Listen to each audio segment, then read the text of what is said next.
welcome back to another XLM update.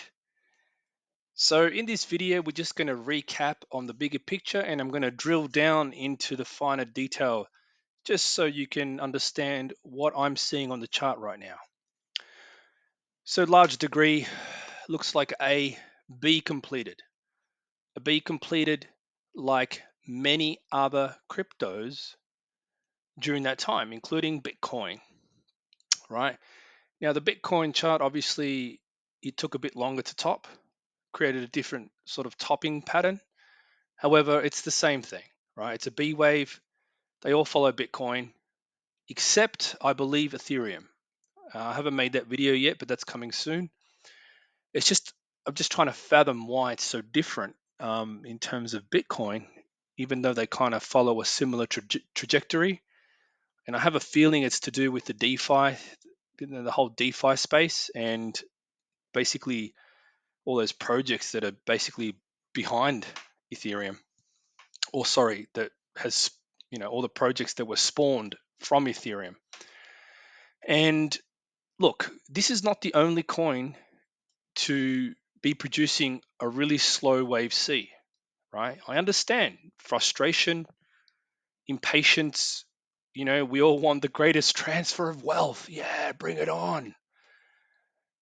Little keyboard warriors in the comment section there, little boys trying to make some money so they can get the girls in the Lambo.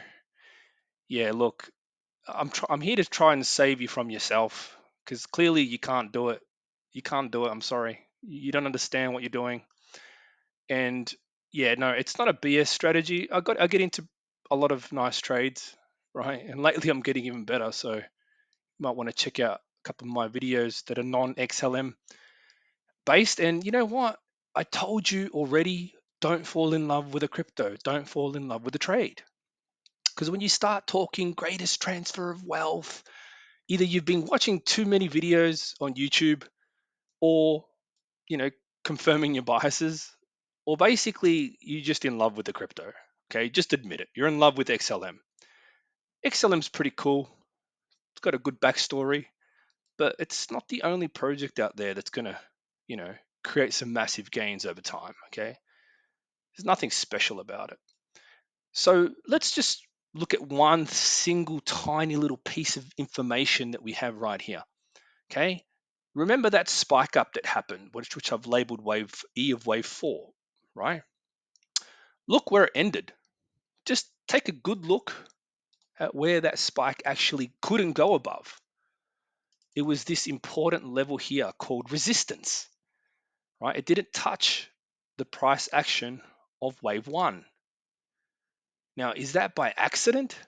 Did that happen just by chance? Or does this thing called, support and resistance really exist out there? Oh my God, I wouldn't even know because I have a BS strategy. Well, in my opinion, right, it's because it's a wave 4 and wave 1 happens straight after that move. Okay. Now, yes, patterns are complex.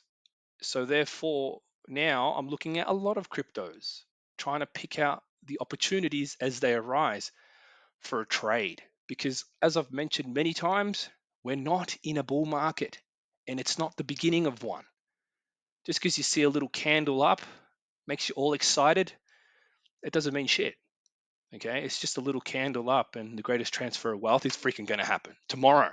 Geez, book it in. Take the day off work. Like, no, man. Grow up, man. Grow up. Just grow some. Like, complications arose from my analysis, thinking that's an A, B, C, but I'm not convinced by that as a C wave. It's just not convincing enough. That as a D, this move as a D here, not convincing enough. Why? Because if you look at the internals of what would be the B wave of the D wave, it's just one little zigzag in there. And that isn't a full correction. So I can't really label that a D wave. It's basically just a CDE pattern, right? Bear market rally type pattern. Okay, it happens. Off the back of a little bit of news, wave E gets longer, but it can't break certain level because there's a certain set of rules that are going on in the markets that you may not know. And a 5 wave move, a normal, regular, non-weak 5 wave move, like when I'm talking about, not talking about a type 1 here, just a regular 5 wave move, wave 4 doesn't go into the price action territory of wave 1. Now, that's an Elliott wave rule. I don't do Elliott wave, but that I agree with. That's fine. It makes sense, right? It's like a support and resistance type idea, right? It's the same shit, really. So what are we looking at here after that? Well, it looks like a wave 1, a weak wave 1. Yes, this one is weak because it's moving down in zigzags. See, so wave 4 touched into wave 1. Okay, so this is what I'm seeing on the chart. So there's different things to look at. There's multiple variables, not just a break of one level and saying, oh, there's inverse head and shoulders patterns. There's so much more than that going on, and those things can definitely trick you into a trade, right? Sure, I was thinking similar, but I was trying to use a wave count in order to do it. Right now, sure, it moved up, very interesting pattern. So let's drill down and have a look at it, because it is a very complex pattern. And in my opinion, um, this type of chop that you see here is not how a wave 3 starts. Okay, I don't know if you've ever seen the start of a wave 3.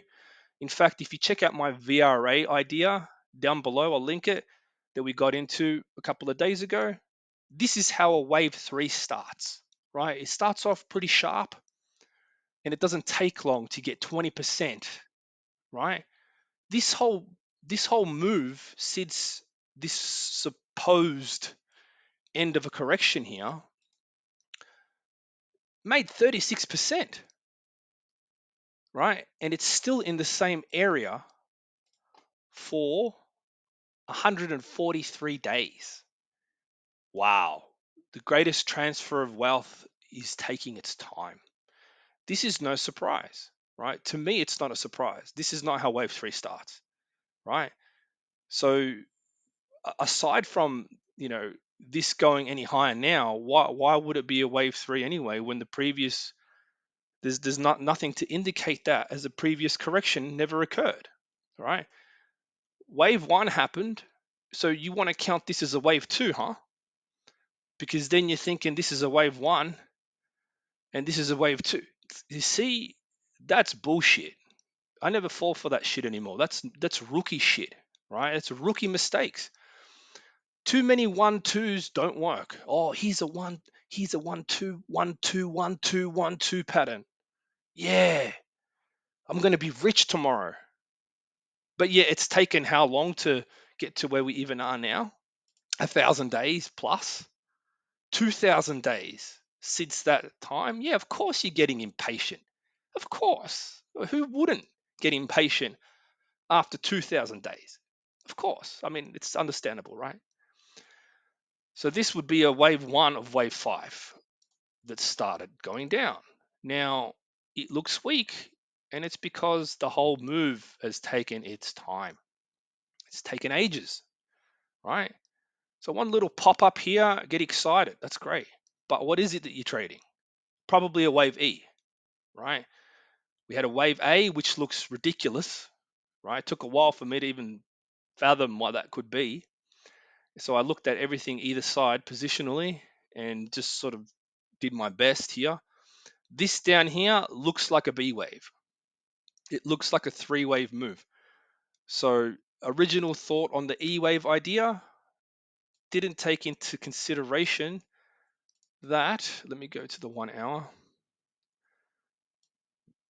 that the middle part here wasn't a 4, right?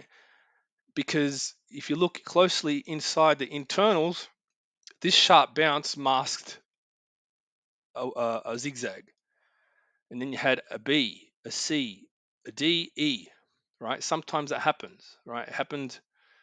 Uh, it happened back here as well, right? This same thing happened here. A, B, C, D, E, I think it is. right? Something like that. Normally, I would say A, B, C, D, but it doesn't make sense. These waves are not that clear, which is why obviously uh, there was mistakes made. Absolutely. Actually, no, I think it's like this: A, B, C, D, E, right? Because that can't be a five-wave move. CDE pattern. See another example of a CDE pattern, right? It looks like a zigzag, but it's not really, right? Okay, so why did I draw this line here? Because before, when I was doing my analysis, I basically took a trend line from this move here. I think it was just to here though, right? Thinking that this could have been, A there, some other stuff going on there, um, or possibly even if you go this way, right?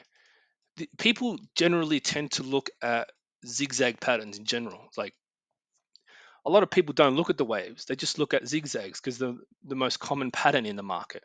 So they'll trade a pullback, and this is probably what's going on here, aside from the FOMO and wishful thinking, is that you get a measured move, right? A measured move as long as the first part, right? They don't give a shit about waves. They just see a pullback is deep. Let's trade it. Takes a while, but it gets more crazier. They scale in, moves higher. All right, this is my opinion only, right? It could be completely wrong, but until I'm proven wrong, I'm just going to stick to the story, right? Because don't forget, there are many different things you could be trading right now, but you're trading most likely a wave E, which is the end of a correction, and then prices continue to grind lower, which is going to waste even more of your time. See, that's why you shouldn't invest too much time in something. So one of the reasons why I said I'm removing this trade is because I said that if we break this level, it's bullish. So I didn't want you to continue to think that if that level got broken, that it's going to go to the moon, because I don't think it's gonna do that, right? So back down here at the beginning of this move, all I believe is that we have a CDE pattern. All right, I counted this one as a five-wave move complete. That's why I said it's risky when I started to see this jazz. Right, there's a D wave in there, that zigzag looking thing, right? And then you have the beginnings of an extremely choppy move, which I think is a wave E. Started off weak, one, two, three, four in here, and five happening now, right? So the problem with taking a trade where I'm not comfortable knowing, because I don't know where it's going, if I'm just trying to guess, right? You might get away with that sometimes, right? You might be lucky. You might get lucky sometimes, right? And that's the worst thing that can happen to you as a trader. You get lucky. Because what happens when it reverses and you lose it all and you look stupid, right? So unless you know what you're trading, I'd suggest just keeping quiet. And if you do happen to make videos, just be careful, be sure about what you're doing rather than just feeding the bullishness of some people, which is for me, people who comment in the comment sections, like get all riled up and feeling all antsy and excited.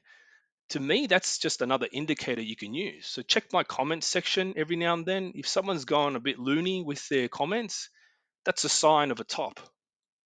All right, it's a sign of mania and a buying climax, right? So watch out for that. It's a good indicator. It's like a shoe shine boy, right? Little boys, yeah. Be careful what you do with your trades there, because I don't think you know what you're doing. I don't know. That's basically my update for this. I don't have any fancy ideas because, like I told you, we're in a wave C. There are heaps of coins that have completed that, and they're in wave D now. This ain't in a wave D. I don't see it. Right? If you could see it, post a chart, link it down below. I want to see what your setup looks like. But as I've mentioned before, what I believe is happening here is a long term, kind of like a flag pattern, you could say it, right? A, B, C, The D will come, and then you get your E, right? More than likely will be a nice small E, which you could trade the breakout, and then you're off to the races, right? So I don't know what else to say to you apart from, yeah, look, I got it wrong many times, but I don't want to not understand the pattern and say, yes, trade this. I don't want to give you bad advice just because I'm thinking I'm using hope as a strategy like most people do, right? So hopefully you found this one informative. Thank you for watching.